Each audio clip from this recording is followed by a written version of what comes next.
take us to something that is very common to me in terms of a duty as a person who knows a little bit about cars and someone who likes to help people who have issues with cars.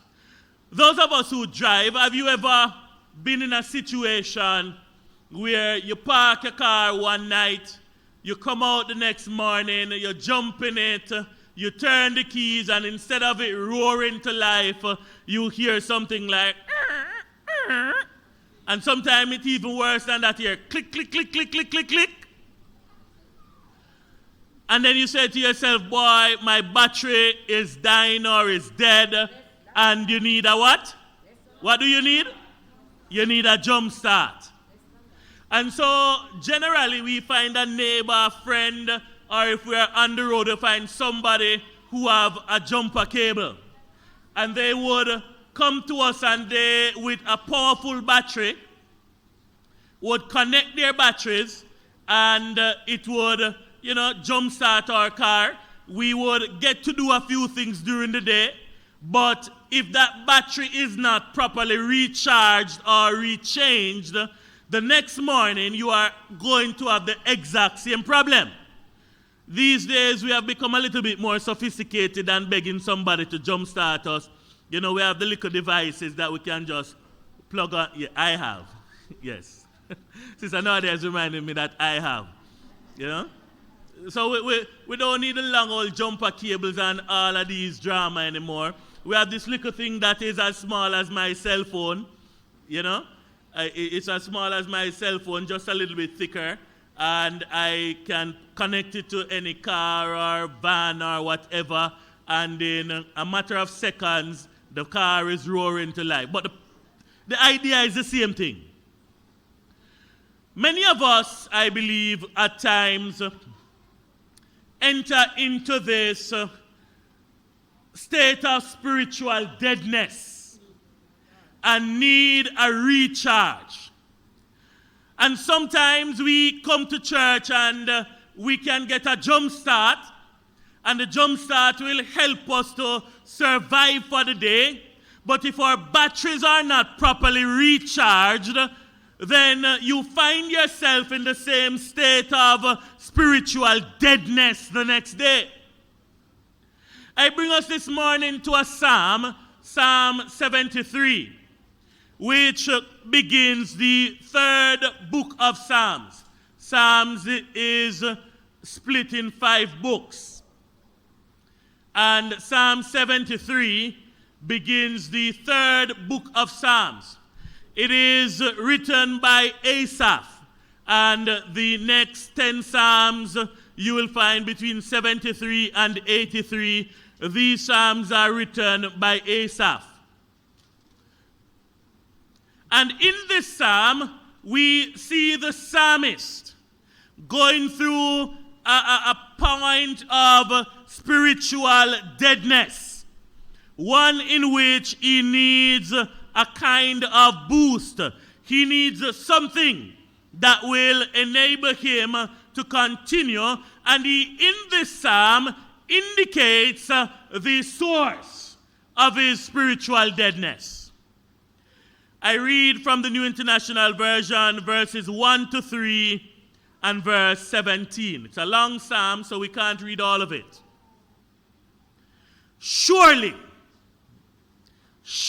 he begins, God is good to Israel, to those who are pure in heart. But as for me, my feet had almost slipped. I had nearly lost my foothold, for I envied the arrogant when I saw the prosperity of the wicked. I almost lost my foot because I envied the arrogant when I saw the prosperity of the wicked.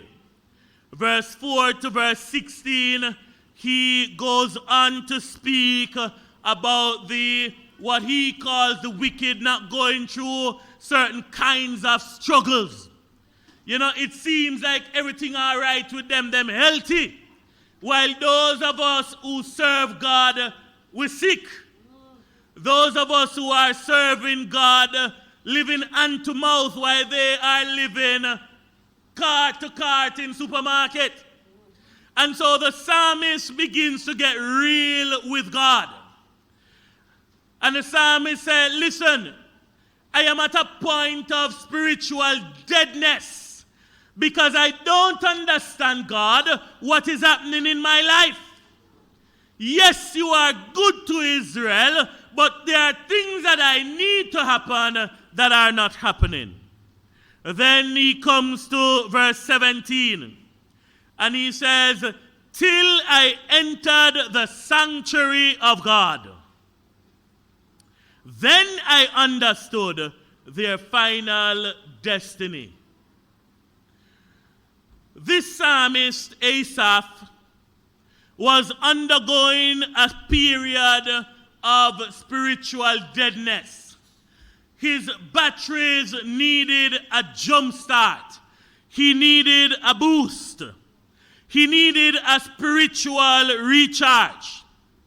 And he came to God, and one of the first things that he did, and I say to us, is that as we contemplate whether our batteries are fully charged or our batteries are half charged, one of the things I recognize these days, is that most people, if they don't remember anything else, there's one thing they don't forget. And what is that? Charge them cell phone. I plan that I go and start plug out, just put something in order to plug them at school now. Because every time I look on a plug a phone in there charging, can you imagine when you have every classroom, and I have classrooms with 20 odd plugs in there, and everybody plugging in something. But that's how it is today. People ensure that their phones are always charged. And when you have people who talk a lot, and the charge does not remain for the entire day, you find that they walk with them charger. And who don't walk with the charger, walk with the power bank.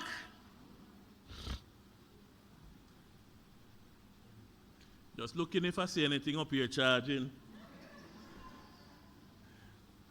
Because we always want to ensure that we are able to communicate. We want our phones to be fully charged, or at least have enough charge. But many of us are going around and our spiritual lives are on red. Our spiritual charge is almost depleted. But this morning there are 4 quick things that I want for us to note.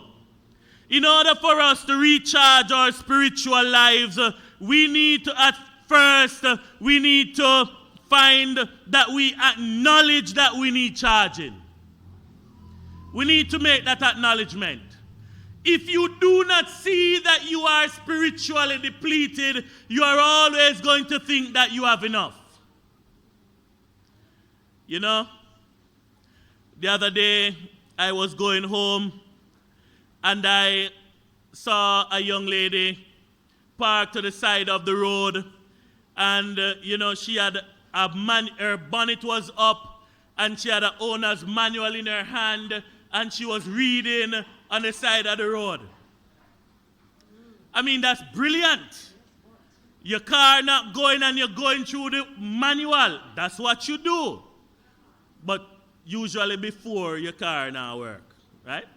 But nonetheless, I like helping people. So I pulled over and I went over to her and I said, good evening. Are you having an issue? It's almost like when you go to Dr. Duncan and him ask you, how are you today? How come I'm sick while I come? Right? So I go over and ask the lady if she's having an issue. Of course me having an issue, the bonnet up. But anyway, she said yes, the car won't start.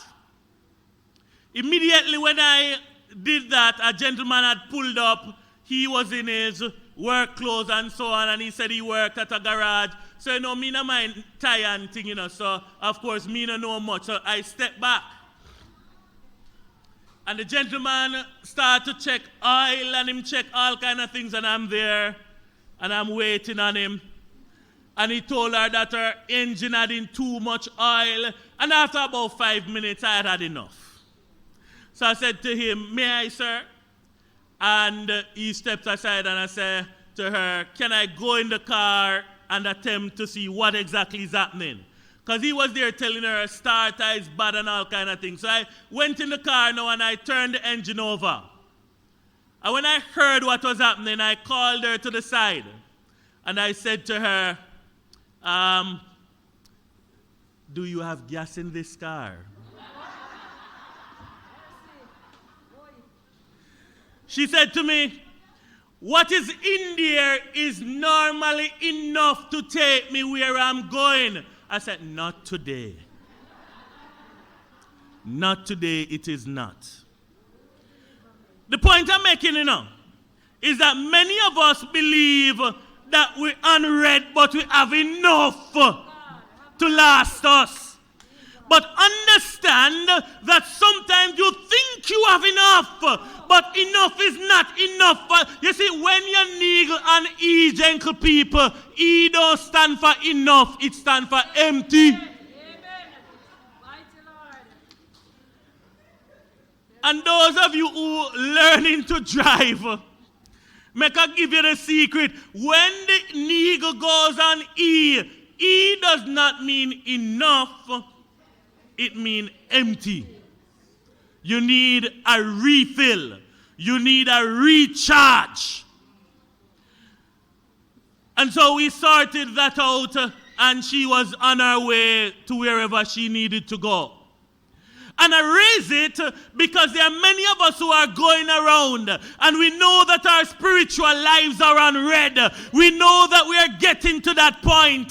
But somewhere in the back of our mind, we are not honest enough with ourselves. We are not honest enough with God. We have not acknowledged that I am on empty. I need a recharge. We tell ourselves, I'm all right for today. Until the devil knocks us to the ground and we find that we can't get back up.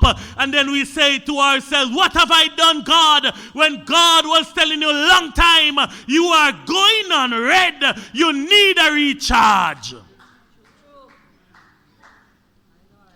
You have to acknowledge, brethren. You have to acknowledge and admit that you need a recharging. A man was at a funeral service, a pastor, and while he was giving his sermon, he pointed to the body in the casket and said, "This corpse has been a member of the church for 30 years. He probably was trying to say that the person was a member. But you know something? Sometimes we have some corpses who have been a member of the church for 30 years. We in church, but we dead.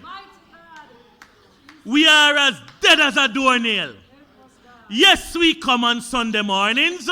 Yes, we do some things, but our spiritual lives are empty. We are dead. We are not being regenerated. Something is wrong. I don't know about you, but I like when things are growing. You see, these days I turn a little farmer. Wow, excellent. Yeah, man. Hey, me everything now, Me a carpenter, so I get my crates and thing and I make my planter boxes. Yeah, man. And I go to the country and I get my soil and my manure and I prepare my planter boxes with plastic and all of this. So right now, I have my sweet pepper that are blossoming. Wow. And my hot peppers are coming up. And my garlic. And I have some scallion that I'm going to plant later today. And Nicola not agreeing with me, but I want a little chicken coop for 10 chicken.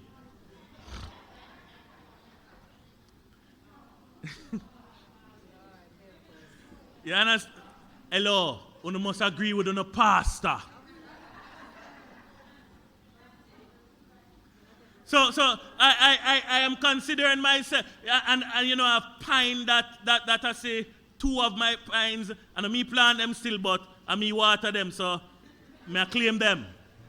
The pine come up now and it grew up. I find that joy in looking at it when it's growing. I find a joy with the flowers that most of which I don't plant, but I water. And I see new leaves coming on them and so on. I like that. I like growth. And we should like growth too. We can't remain the same all the time. We can't be in a state of spiritual deadness. We need to make an accurate appraisal of who we are and where we are with God. And the psalmist did that. One of the things about the Psalms, is that the psalmist is always honest before God.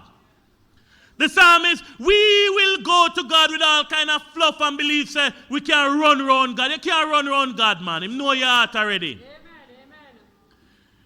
And so we come with all kind of fluff. But the psalmist, he was honest before God. He says, yes, Lord, you are good to Israel. But I want to know why the wicked people them around me, they are healthy and they are prospering. But nothing now go on for me. How come?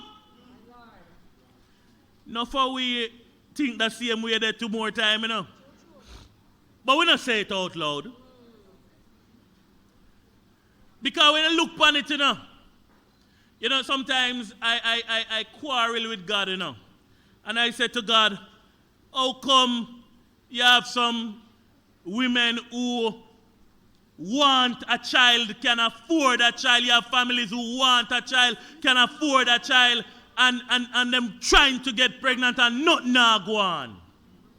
And if them get pregnant sometimes, the baby have issues and, and then I see some girl who no want no baby and all them drink a bag juice. And them not eat healthy and them not go doctor regular. But those who go to doctor every month and every other month and take the phosphoric acid and take the this and the that, them have problem. Them girls, they don't know about no phosphoric acid nor nothing. But baby come and baby good. How come the people who smoke right through them pregnancy, baby come and baby good, and the people who are in church and love God and eat healthy and pray and hold hands on the child's, when the child is in the belly and so on, something go wrong sometime. I ask God them question there. I don't know about you. Sometimes I don't understand. And many of us are at that place where we say to God, Lord, I am not cutting corners. I am doing the right thing. I am charging the right prices. But yet still, my business not growing as fast as some of the other businesses where we know so them not up and things not right. And they're not doing the right thing. And they're not paying the taxes right. And so on. But then, the answer comes later on. You see, the psalmist was real with God. The psalmist said, God, I am upset that nothing now go on for me, but the people who now serve you, them are prosper. We have to make a true assessment of our spiritual life. And so the psalmist knew that it is because of envy why I'm having the problem.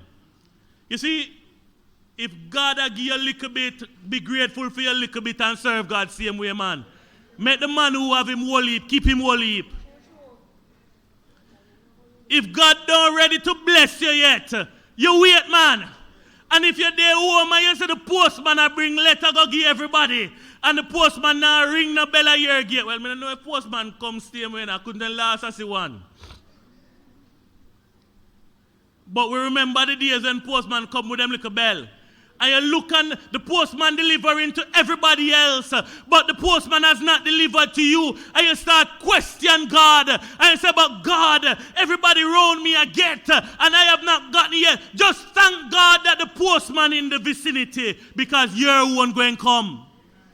Don't be envious of anybody else.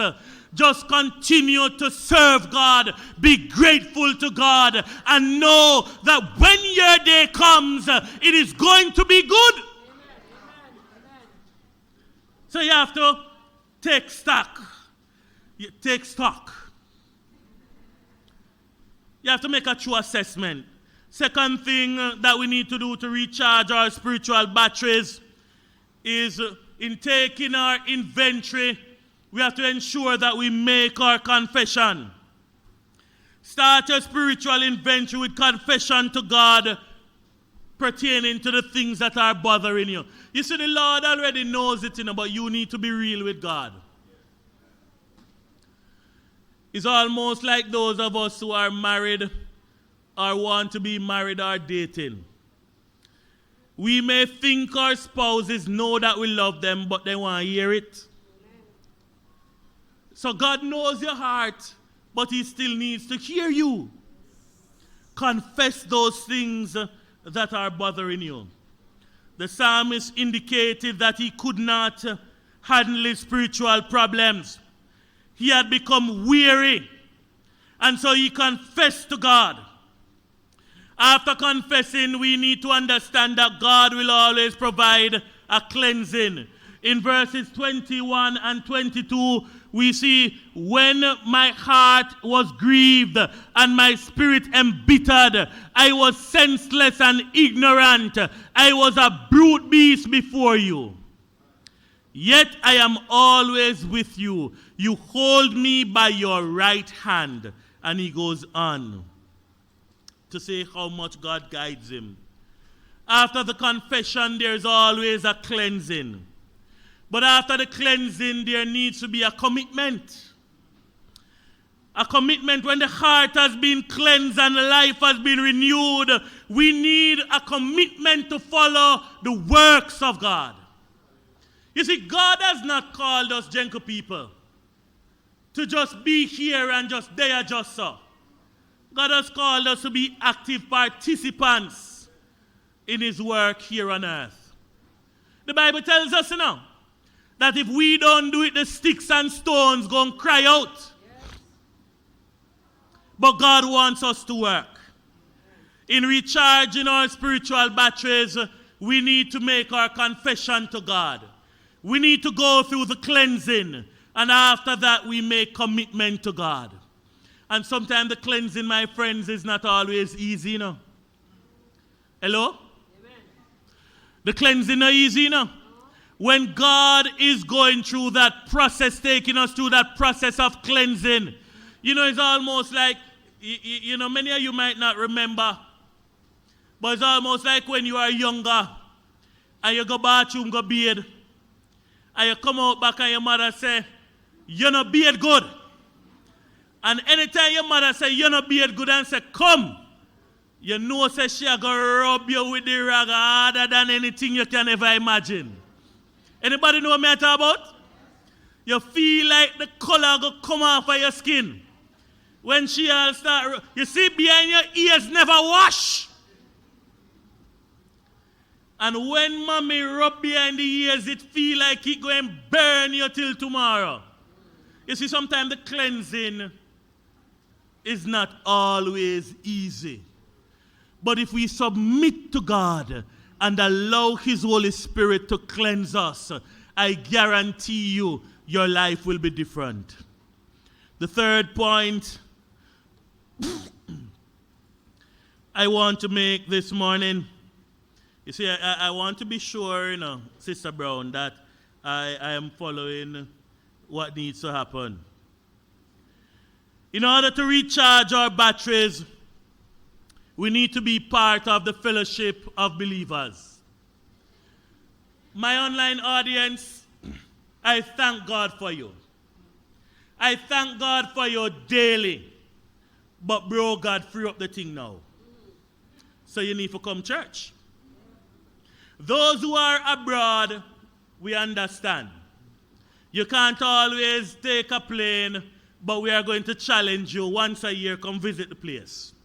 Because some of you have not been to Jamaica for many years, you can't even remember when last you come. So we are inviting you to come, man, and see what is done. Don't follow everything that's happening on the news. Jamaica is still a very relatively safe place. Things not bad everywhere. For those who can come to church, I'm saying, come church! Do not neglect the assembling of the brethren.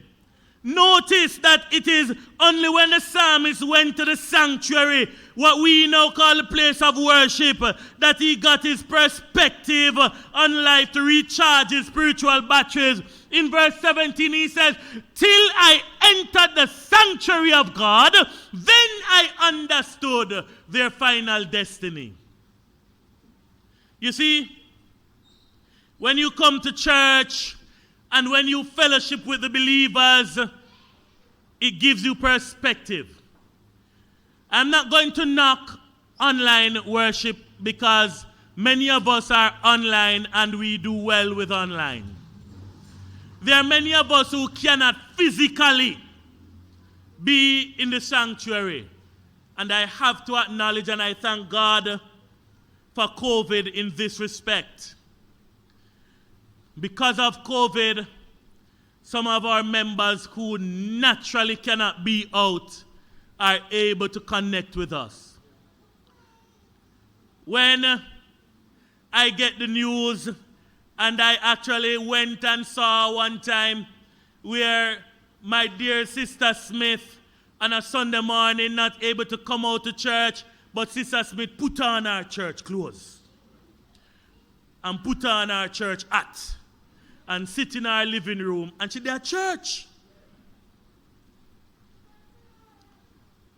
So I thank God for COVID in this way, that Sister Smith, though not able to come out, is still able to connect.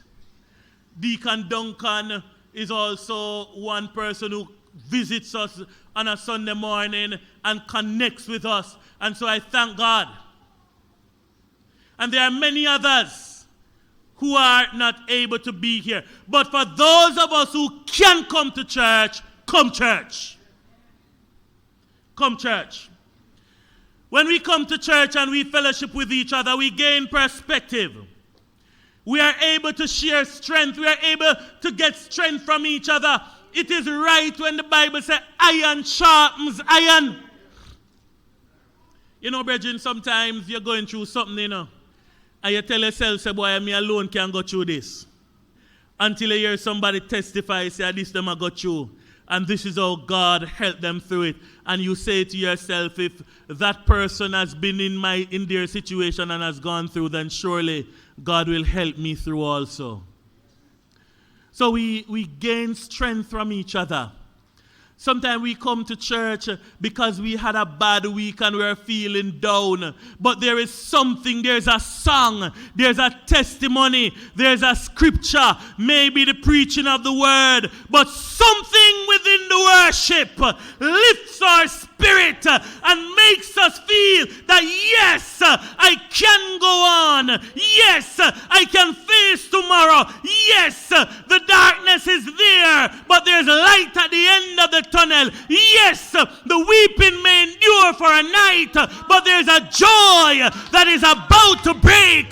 Yes, I can, because there is something that tells me that Christ is still in the vessel.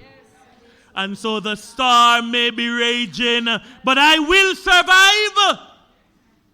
Sometimes it's when we come to church, we get that assurance. It is when we come to church, we understand that though the kitty may be empty, there is going to be someone who will supply something, because we serve a God who will supply all of our needs. Sometimes it's when we come to church and tell people, we testify that, church, things are not going as well as I would want it to go. Right now, I am not working. Because sometimes, people not getting help, and them say, boy, nobody not help me. But some of we don't know what's going on with you, so who help you and we don't know. Have you ever been in a situation yet where you hear somebody speak, and when you hear them, you're saying, I had no idea this person was going through this difficulty, and you are able to help, and so you offer help. But if you don't know, you can't help. We come to church to give support through fellowship, in being open, and through prayer. We come to church to worship God. The faith of that fellowship. You know, in worship, we are able to express our faith. We're able to find strength, and we're able to renew our spiritual lives. We're able to get a jump start. We're able to get something that will take us to that place where we can get our batteries recharged or changed. You know, sometimes we just need a little boost, you know. You know? You see, church is that place that gives you the boost. But God himself is the one that recharges you and replaces the dead cells. And sometimes we're not getting the boost because we have not requested it. We have not come to God openly and honestly. If we are going to recharge our spiritual batteries, my friends, we have to be part of a fellowship. And when I say part of a fellowship, I don't want to belabor the point, but I want to just make this clear. That when I say be part of a fellowship, I don't mean just come church. Because I love the fact that you're coming now. But coming is one thing. Being a part of the fellowship is another thing. You know, I tell people all the time, they say to me, I've been pastoring Franklin Town for so many years. If I don't think I want to try somewhere else now. But I tell them that when Franklin Town not ready for me, them will tell me. Because I find that my church people down here, I don't know about no more pastor, but I have the bestest of them. You know, I'm sitting in my office Tuesday evening. Tuesday evening, I'm in my office. I had 2 clients, and they were back to back, and it was getting ready for Bible study on Zoom, and I was knowing that I need to jump to Zoom very quickly. But you know your pastor, I have to have whole heap of water. And I'm there, but I never had any. But I can't go nowhere because it's no time for Zoom. And I don't know who, where, or why. But I hear a knock on the grill, and I see Sister Kadira come, and she put down 2 bottles of water and said, "Good night, Pastor. Bye." She don't know what she do for me right there, say, no. She just saved my life. Can you imagine me that I go through Bible study, having gone through the evening with no water? So I don't know who tell her, I don't know how come, but I got it because there was none, and I believe that only a member of Franklin Town would have known, so them pastor need this and would ensure that it happens. You see, being a part of the fellowship means you understand what is going on in the fellowship. It means you are at the pulse of what is happening. And so when something needs to be done, you are able to respond to it because you don't just only come to church, you are a part of what is happening. Brethren, when we sing the song, I'm so glad I'm a part of the family of God. I've been washed in his fountain and cleansed by his blood. I want us to know that it must mean something from the bottom of your heart that you are a part of God's family. You're not just a distant cousin that we see at funerals every now and again. You're an active part of God's family. And I thank God for you all every day. I thank God for you. And everybody has their own way of making my life so much easier.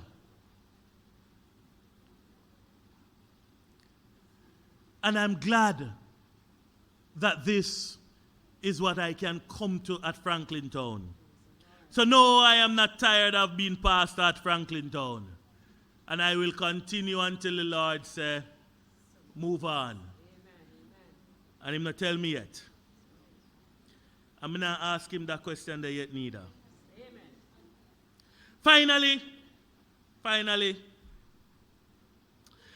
we can recharge our spiritual batteries, and this one is important now, by expressing our faith through ministry.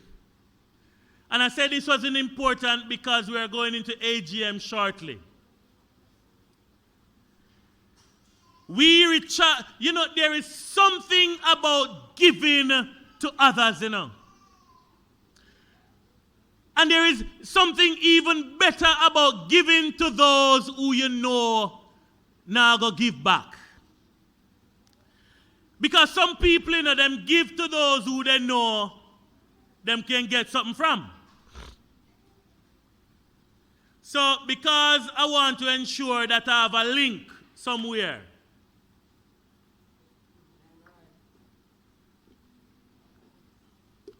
I may give to this or I may give to this person. But there is something about giving and giving sacrificially.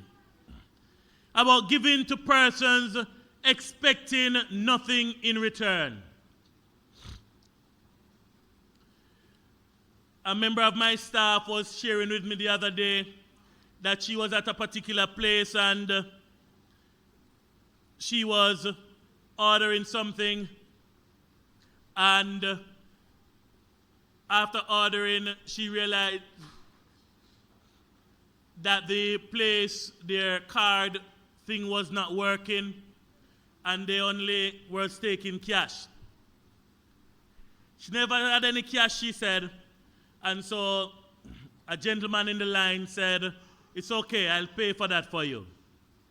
She said, "Okay," and he paid for it. But before she could leave, he was at her feet requesting her number because I would like to call you. But I'm a married woman, sit here. No man, that's all right. I still would like to just call you. So I give you the purchase, but I need a number. You see, we don't give expecting those things in return. You give because God will some way open a door for you.